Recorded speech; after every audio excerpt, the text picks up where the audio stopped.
Okay. So friction എന്ന് പറയുന്നത് തന്നെ പല തരത്തിലുണ്ട്. ആദ്യം എന്താണ് സ്റ്റാറ്റിക് ആൻഡ് കൈനറ്റിക് ഫ്രിക്ഷൻ എന്ന് പറയുന്നത്? അതെന്താ നോക്കാം.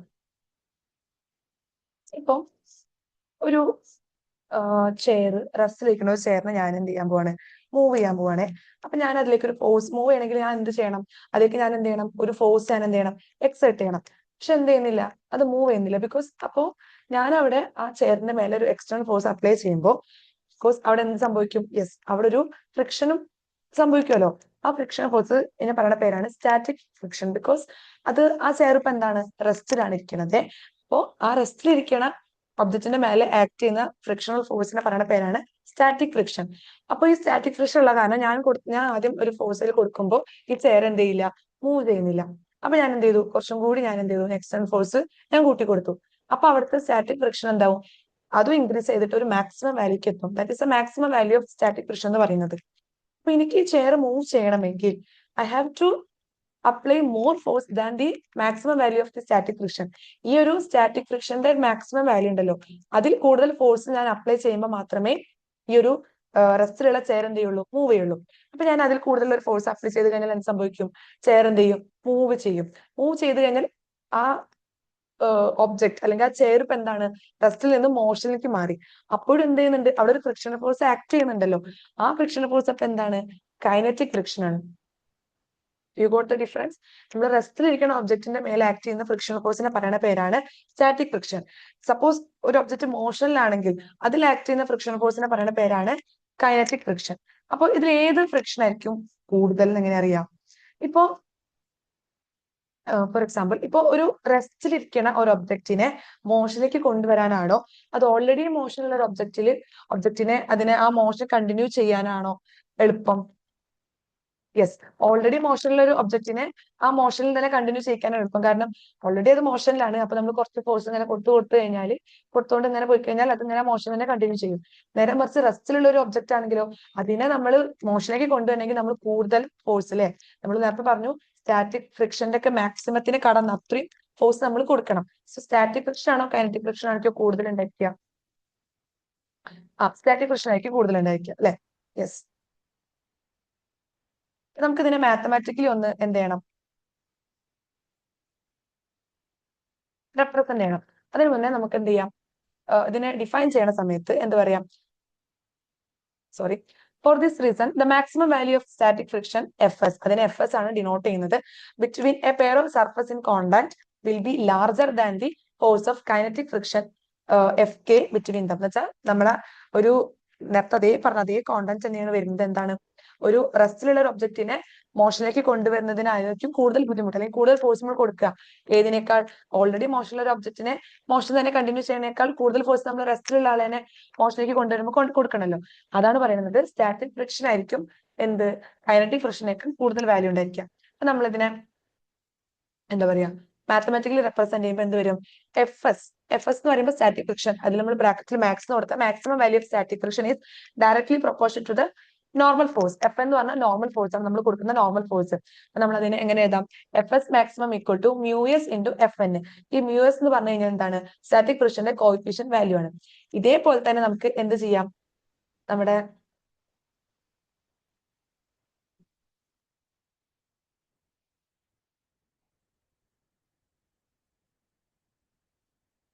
കൈനറ്റിക് ഫ്രിക്ഷനെ നമുക്ക് എന്ത് ചെയ്യാം, ഡിനോട്ട് ചെയ്യാം. എന്താ വരിക, സിമ്പിൾ ആയിട്ട് ഈ എഫ് എസ് ഉള്ളോട്ട് എന്ത് വരും, എഫ് കെ വരും. And F K maximum equal to mu K into F എന്ന് വരും.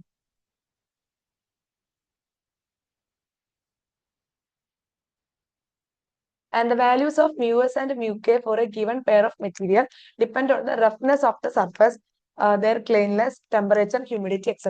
എന്ന് വെച്ചാൽ ഫ്രിക്ഷൻ എന്ന് പറഞ്ഞാൽ റഫ് സർഫസിൽ ഫ്രിക്ഷൻ നല്ല കൂടുതലായിരിക്കും, സ്മൂത്ത് സർഫസ് ആകുമ്പോൾ ഫ്രിക്ഷൻ കുറവായിരിക്കും, അങ്ങനെ ഉണ്ടാവുക. അപ്പൊ ഈ മ്യൂ എസും മ്യൂ കെ എന്ന് പറഞ്ഞ എന്താണ്, കോയിഫിഷ്യന്റ് ഓഫ് സ്റ്റാറ്റിക് ഫ്രിക്ഷനും മ്യൂ കെ എന്ന് പറഞ്ഞു കഴിഞ്ഞാൽ കോയിഫിഷ്യന്റ് ഓഫ് കൈനറ്റിക് ഫ്രിക്ഷനും ആണ്. അപ്പൊ അത് എന്തിനൊക്കെ ഡിപ്പെൻഡ് ചെയ്യുന്നുണ്ടെന്നാണ് പറയുന്നത്, ആ ഒരു സർഫസിന്റെ റഫ്നെസ്, അതിന്റെ ക്ലെൻലിനെസ്, ടെമ്പറേച്ചർ, ഹ്യൂമിഡിറ്റി, ഈ ഫാക്ടേഴ്സിനൊക്കെ എന്ത് ചെയ്യുന്നുണ്ട്, ഡിപ്പെൻഡ് ചെയ്യുന്നുണ്ടെന്നാണ് പറയുന്നത്. ഓക്കെ.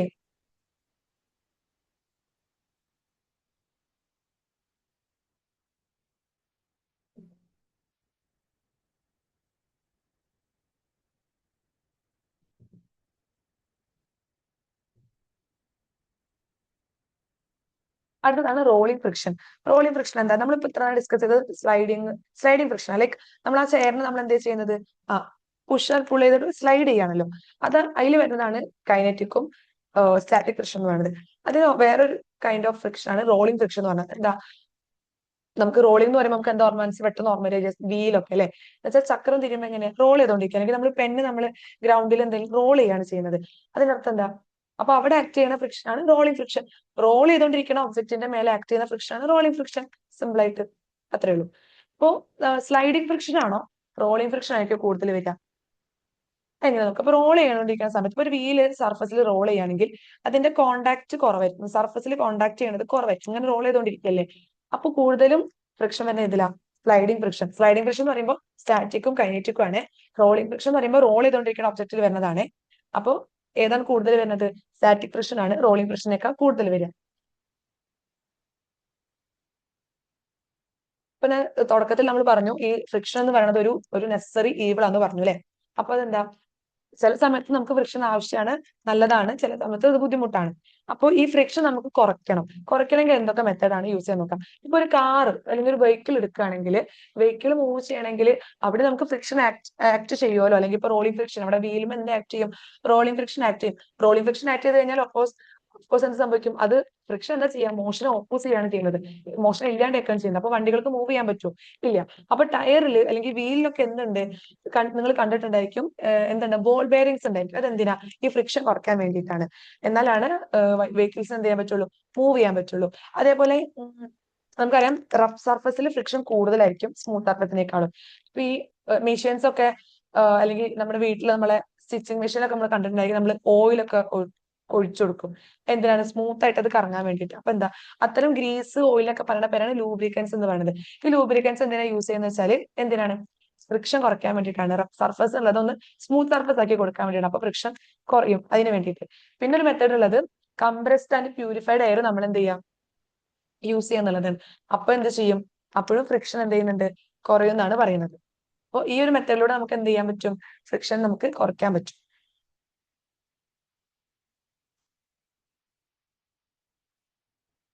പിന്നെ വരുന്നത് ഫ്രീ ബോഡി ഡയഗ്രാം ടെക്നിക് എന്ന് പറയുന്നത്. Application of Newton's law to solve problems in mechanics becomes easier by the use of free body diagram technique. ഈ ഫ്രീ ബോഡി ഡയഗ്രാം ടെക്നിക് വെച്ചിട്ട് നമുക്ക് ഈ ന്യൂട്ടൺ ലോ വെച്ച് നമുക്ക് ഒരുപാട് അപ്ലിക്കേഷൻസിലേക്ക് ഒരുപാട് പ്രോബ്ലംസ് ഒക്കെ ചെയ്യാനുണ്ട്. അപ്പൊ അതൊക്കെ ഒന്നുകൂടി ഈസി ആവാൻ ഈ ഒരു ഫ്രീ ബോഡി ഡയഗ്രാം ടെക്നിക്ക് നമുക്ക് യൂസ് ചെയ്യാം. ഷോർട്ട്ലി നമുക്ക് അത് എന്ത് വിളിക്കാം, FBD എന്ന് വിളിക്കാം. അപ്പൊ ഇത് എങ്ങനെയാണ് ഈ ഒരു ഡയഗ്രാം ഡ്രോ ചെയ്യുന്നതിന്റെ പ്രൊസീജിയർ നമുക്ക് ഇവിടെ സ്റ്റെപ്പ് ആയിട്ട് കൊടുത്തിട്ടുണ്ട്. ഫസ്റ്റ് എന്ന് പറഞ്ഞാൽ നമുക്ക് തന്നിരിക്കുന്ന ഡിസ്ക്രിപ്ഷൻ അനുസരിച്ചിട്ട് നമ്മളൊരു നീറ്റ് ആയിട്ട് ഒരു ഡയഗ്രാം വരയ്ക്കും. എന്നിട്ട് നമുക്ക് അതിൽ വേണ്ട ഏത് ഒബ്ജക്റ്റ് ആണോ നമ്മൾ സെലക്ട് ചെയ്യുന്നത് അതിനെ നമ്മൾ ഐസൊലേറ്റ് ചെയ്യാം. ഇപ്പൊ അത് എന്തായി മാറി, അതൊരു ഫ്രീ ബോഡി ആയിട്ട് മാറി.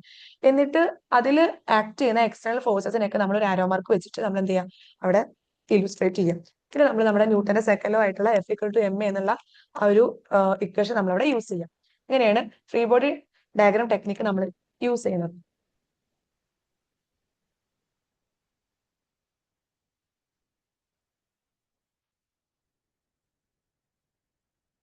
ഓക്കെ, അടുത്തത് ഫൈനൽ ടോപ്പിക് ആണ് elementary ideas of initial and non initial frame. നമ്മൾ ഈ ചാപ്റ്ററിന്റെ തുടക്കത്തിൽ ഞാൻ പറഞ്ഞിട്ടുണ്ടായിരുന്നു എന്താണ് ഫ്രെയിം ഓഫ് റെഫറൻസ് എന്നും എന്താണ് ഇനീഷ്യൽ ഫ്രെയിം എന്നുള്ളത്. ഫ്രെയിം ഓഫ് റെഫറൻസ് എന്ന് പറഞ്ഞാൽ എന്താണ്, നമ്മൾ ഒരു ഒബ്ജക്റ്റ് റെസ്റ്റിലാണോ മോഷനിലാണോ എന്ന് തീരുമാനിക്കുന്നത് വേറൊരു ഫ്രെയിം ഓഫ് റെഫറൻസ് വെച്ചിട്ടാണ്, വേറൊരു ബോഡിയുടെ പോയിന്റ് ഓഫ് വ്യൂ ആണ്. അപ്പൊ അതാണ് ഫ്രെയിം ഓഫ് റെഫറൻസ് എന്ന് പറയുന്നത്. And if the frame of reference is constant velocity, അത് കോൺസ്റ്റന്റ് വെലോസിറ്റി ആണെങ്കിൽ അത് first law of motion obey ചെയ്യുന്നുണ്ട്. അതിനെ നമുക്ക് അപ്പൊ എന്ത് വിളിക്കാം, അത്തരം ഫ്രെയിം ഓഫ് റെഫറൻസ് എന്താണ്, initial frame of reference. Initial ടേമിൽ തന്നെ ഉണ്ട്. ഇനീഷ്യൽ എന്ന് പറഞ്ഞാൽ എന്തായിരുന്നു, ഫസ്റ്റ് ലോ അല്ലേ കാണിക്കുന്നത്. അപ്പൊ ഇനീഷ്യൽ ഫ്രെയിം ഓഫ് റെഫറൻസ് എന്ന് പറയും. ഇനി ഈ ഒരു ഫ്രെയിം ഓഫ് റെഫറൻസ് ഒരു ആക്സിലറേറ്റ് ചെയ്യുന്ന ഫ്രെയിം ഓഫ് റെഫറൻസ് ആണെങ്കിൽ, അതിലെങ്കിൽ ഒരു ആക്സിലറേഷൻ ഉണ്ട് അതിനെങ്കിൽ അതെന്താണ്, അത് ഒരിക്കലും ഇനീഷ്യൽ ആയിരിക്കില്ല, non initial frame of reference ആയിരിക്കും. അത് ഒബേ ചെയ്യുന്നത് സെക്കൻഡ് ലോ ഓഫ് മോഷൻ ആണ് ഒബേ ചെയ്യുന്നത്. So that frame of reference രണ്ട് തരത്തിലുണ്ട്, ഇനീഷ്യലും നോൺ ഇനീഷ്യലും. Initial frame of reference obey ചെയ്യുന്നത് ഏതാണ്, ഫസ്റ്റ് ലോ ഓഫ് മോഷൻ ആണെങ്കിൽ non initial frame of reference obey ചെയ്യുന്നത് സെക്കൻഡ് ലോ ഓഫ് മോഷൻ ആണ്. ഓക്കെ, അങ്ങനെ ഇതാണ് നമ്മുടെ ഈ ഒരു ചാപ്റ്ററിൽ ഡിസ്കസ് ചെയ്യുന്ന ടോപ്പിക് എന്ന് പറയുന്നത് വളരെ സിമ്പിൾ ആണ്. നമ്മൾ എന്ത് ചെയ്തു, നമ്മൾ എന്താണ് ഫോഴ്സ് എന്ന് പറഞ്ഞു, എന്താണ് മോഷൻ, ഒരു ഒബ്ജക്റ്റ് എങ്ങനെയാണ് മൂവ് ചെയ്യാൻ നമ്മൾ പറഞ്ഞു, അതിൽ ഫോഴ്സിന്റെ ഇൻഫ്ലുവൻസ് എന്തൊക്കെയെന്ന് പറഞ്ഞു. അതൊക്കെ വെച്ചിട്ട് നമ്മൾ കുറച്ച് ടേംസ് നമ്മൾ ഇൻട്രൊഡ്യൂസ് ചെയ്തു. ഇനേഷ്യ, മൊമെന്റം, ഇമ്പൾസ് അല്ലെ. അപ്പൊ ഇനേഷ്യ എന്ന ഒരു കോൺസെപ്റ്റ് വെച്ചിട്ടാണ് നമ്മൾ ന്യൂട്ടന്റെ first law of motion discuss ചെയ്തത് അല്ലെ. അതിന് ലോ ഓഫ് ഇനേഷ്യ എന്നും പറയുന്നുണ്ട്. എന്താ പറയുന്നത്, റെസ്റ്റിലിരിക്കുന്ന ഒരു ബോഡി റെസ്റ്റിലും മോഷനിൽ ഇരിക്കുന്ന ഒരു ബോഡി മോഷനിൽ തന്നെ കണ്ടിന്യൂ ചെയ്യാൻ ശ്രമിക്കും. എപ്പോ വരെ, ഒരു എക്സ്റ്റേണൽ ഫോഴ്സ് അവിടെ വന്നിട്ട് അപ്ലൈ ചെയ്യുന്നത് വരെ എന്നുള്ളതാണ് ഫസ്റ്റ് ലോ ഓഫ് മോഷൻ പറയുന്നത്. സെക്കൻഡ് ലോ ഓഫ് മോഷൻ എന്താ പറയുന്നത്, അവിടെ നമ്മളൊരു ടേം ഇൻട്രൊഡ്യൂസ് ചെയ്തത് മൊമെന്റ് ആണ്. മൊമെന്റ് എന്ന് പറഞ്ഞാൽ എന്താ, product of the mass and velocity of than object എന്നുള്ളതാണ്. അപ്പോ മൊമെന്റ് വളരെ ഇമ്പോർട്ടന്റ് ആണ്. അപ്പൊ ആ മൊമെന്റ് എന്ത് ചെയ്യുന്നുണ്ട്, മാറാം, അതിന് ചേഞ്ചസ് വരാം. അപ്പൊ rate of change of momentum എന്തിന് ഡയറക്ട്ലി പ്രൊപ്പോർഷണൽ ആണ്, ദ എക്സ്റ്റേണൽ ഫോഴ്സ് അപ്ലൈഡ്, നമ്മൾ കൊടുക്കുന്ന ആ ഒബ്ജക്റ്റിന് മേലെ കൊടുക്കുന്ന എക്സ്റ്റേണൽ ഫോഴ്സിന് ഡയറക്ട്ലി പ്രൊപ്പോർഷണൽ ആയിരിക്കും ആ ബോഡിയുടെ ചേഞ്ച് ഓഫ് മൊമെന്റം എന്ന് പറയുന്നത്. അപ്പൊ അത് വെച്ചിട്ട് നമ്മളൊരു ഫോഴ്സിന് ഒരു ഇക്വേഷൻ ഉണ്ടാക്കി, that is F equal to ma, mass into acceleration. Unit വരുന്നത് ഫോഴ്സിന് യൂണിറ്റ് വരുന്നത് എന്താണ്, ന്യൂട്ടൺ ആണ് അല്ലെ. അപ്പൊ അതാണ് സെക്കൻഡ് ലോ ഓഫ് മോഷൻ. ഇനി ഏറ്റവും സിമ്പിൾ ആയിട്ടുള്ള തേർഡ് ലോ ഓഫ് മോഷൻ വരുന്നത് എന്താണ്, for every action there is an equal and opposite reaction. രണ്ട് ഒബ്ജക്റ്റ് നമ്മൾ ഇന്ററാക്ട് ചെയ്യുമ്പോൾ അവർ മ്യൂച്വലി ഫോഴ്സസ് എക്സേർട്ട് ചെയ്യും. ആക്ഷനും റിയാക്ഷനും രണ്ടിനും ഒരേ മാഗ്നിറ്റ്യൂഡ് ആയിരിക്കും, പക്ഷെ ഓപ്പോസിറ്റ് ഡയറക്ഷനിലാണ് എന്ത് ചെയ്യുന്നത്, ആക്ട് ചെയ്യുന്നത്. അതുകൊണ്ട് തന്നെ ഡിഫറെന്റ് ബോഡിയിലാണ് ആക്ട് ചെയ്യുന്നത്. അതുകൊണ്ട് തന്നെ അവരെന്ത് ചെയ്യുന്നില്ല, ആ ഫോഴ്സസ് ഒരിക്കലും ക്യാൻസൽ ചെയ്ത് പോകുന്നില്ല. നമുക്ക് മാത്തമാറ്റിക്കലി നമുക്ക് എങ്ങനെ എഴുതാം, F12 = -F21 എന്ന് എഴുതാം. പിന്നെ നമ്മൾ കൺസർവേഷൻ ഓഫ് മൊമെന്റം പറഞ്ഞു. എന്താ, ഒരു ഐസൊലേറ്റഡ് സിസ്റ്റത്തിന്റെ ടോട്ടൽ മൊമെന്റം എപ്പോഴും കൺസർവ്ഡ് ആയിരിക്കും. അത് നമ്മൾ സെക്കൻഡ് ലോയും വെച്ചിട്ട് തേർഡ് ലോയും വെച്ചിട്ട് നമ്മൾ പ്രൂവ് ചെയ്ത് കാണിച്ചു. പിന്നെ ഈ ഒരു കൺസർവേഷൻ ഓഫ് മൊമെന്റത്തിന്റെ കുറച്ച് ഡിസ്കഷൻ നമ്മൾ പറഞ്ഞു, എക്സാമ്പിൾ നമ്മൾ ഡിസ്കസ് ചെയ്തു. എന്തൊക്കെയായിരുന്നു, റീകോയിൽ ഓഫ് ഗണ്ണ്, കൊളീഷൻ, പിന്നെന്താ ബോംബിന്റെ കാര്യം പറഞ്ഞു. പിന്നെ ഭയങ്കര ഇമ്പോർട്ടന്റ് ആയിട്ടുള്ള പ്രാക്ടിക്കൽ അപ്ലിക്കേഷൻ ആണ് റോക്കറ്റ് പ്രൊപ്പൽഷൻ, അത് നമ്മൾ ഡിസ്കസ് ചെയ്തു. പിന്നെ നമ്മൾ പറഞ്ഞതാണ് ഫ്രിക്ഷൻ. ഫ്രിക്ഷൻ എന്താ, the force which act against the direction of the motion. ഒരു ഒബ്ജക്റ്റ് ഏത് ഡയറക്ഷനിലാണോ മൂവ് ചെയ്യുന്നത് അതിന് അഗൈൻസ്റ്റ് ആയിട്ട് ആക്ട് ചെയ്യുന്ന ഫോഴ്സ് ആണ് ഫ്രിക്ഷൻ. ഈ ഫ്രിക്ഷൻ ഉള്ളതുകൊണ്ടാണ് നമുക്ക് നടക്കാനും അതേപോലെ നമുക്ക് സാധനങ്ങൾ ഹോൾഡ് ചെയ്യാനും പറ്റുന്നത്. അതേപോലെ ഫ്രിക്ഷൻ തന്നെ പലതരത്തിലുണ്ട്, static friction, kinetic friction, rolling friction. Static പറഞ്ഞു കഴിഞ്ഞാൽ റെസ്റ്റിലിരിക്കുന്ന ഒബ്ജക്റ്റിന്റെ മേലെ ആക്ട് ചെയ്യുന്ന ഫ്രിക്ഷൻ ആണ് സ്റ്റാറ്റിക് ഫ്രിക്ഷൻ. മൂവ് ചെയ്യുന്ന ഒബ്ജക്റ്റിന്റെ മേലെ ആക്ട് ചെയ്യുന്നത് കൈനറ്റിക് ഫ്രിക്ഷൻ. ഇത് ഏറ്റവും കൂടുതൽ വരുന്നത് ഏതാ, സ്റ്റാറ്റിക് ഫ്രിക്ഷൻ ആണ് കൈനറ്റിക് ഫ്രിക്ഷനേക്കാൾ കൂടുതൽ വരിക. കാരണം ഓൾറെഡി റെസ്റ്റിലിരിക്കുന്ന ഒരു ഒബ്ജക്റ്റിനെ മോഷനിലേക്ക് കൊണ്ടുവരുന്നതാണ് കുറച്ച് കൂടുതൽ ഫോഴ്സ് നമ്മൾ എടുക്കേണ്ടത്. കാരണം ഓൾറെഡി മൂവ് ചെയ്യുന്ന ഒരു ഒബ്ജക്റ്റ് ആണെങ്കിൽ നമുക്ക് കുറച്ച് ഫോഴ്സ് കൊടുത്താൽ മതി. പക്ഷെ റെസ്റ്റിലിരിക്കുന്ന ഒരു ഒബ്ജക്റ്റിനെ മോഷനിലേക്ക് കൊണ്ടുവരണമെങ്കിൽ നമ്മൾ കൂടുതൽ ഫോഴ്സ് കൊടുക്കണം. അതുകൊണ്ട് സ്റ്റാറ്റിക് ഫ്രിക്ഷൻ ആണ് കൈനറ്റിക് ഫ്രിക്ഷനേക്കാൾ കൂടുതൽ വരിക. പിന്നെ വരുന്നത് റോളിംഗ് ഫ്രിക്ഷൻ. റോൾ ചെയ്തുകൊണ്ടിരിക്കുന്ന ഒബ്ജക്റ്റിന് മേലെ ആക്ട് ചെയ്യുന്നതാണ് റോളിംഗ് ഫ്രിക്ഷൻ. അത് ഈ പറയുന്ന പോലെ ഈ കൈനറ്റിനേക്കാളും സ്റ്റഡിനേക്കാളും കുറവ് ഫ്രിക്ഷൻ ആണ് അവിടെ വരിക. ഓക്കെ, പിന്നെ നമ്മൾ എന്താ പറഞ്ഞത്, നമ്മൾ ഫ്രീ ബോഡി ടെക്നിക്ക് പറഞ്ഞു അല്ലെ. അതെന്താ, അത് നമ്മളെ ഈ ഒരു ന്യൂട്ടന്റെ ഈ 3 ലോവും നമ്മൾ ഈസി ആയിട്ട് നമുക്ക് അപ്ലൈ ചെയ്യാൻ വേണ്ടി നമ്മൾ യൂസ് ചെയ്യുന്ന ടെക്നിക്കാണ്. അതെങ്ങനെ ചെയ്യാമെന്ന് നമ്മൾ ഒരു സ്റ്റെപ്പ് ആയിട്ട് പറഞ്ഞു. പിന്നെ നമ്മൾ ഫ്രെയിം ഓഫ് റെഫറൻസ് ആണ്. ഇനേഷ്യൽ ഉണ്ട്, നോൺ ഇനേഷ്യൽ ഉണ്ട്.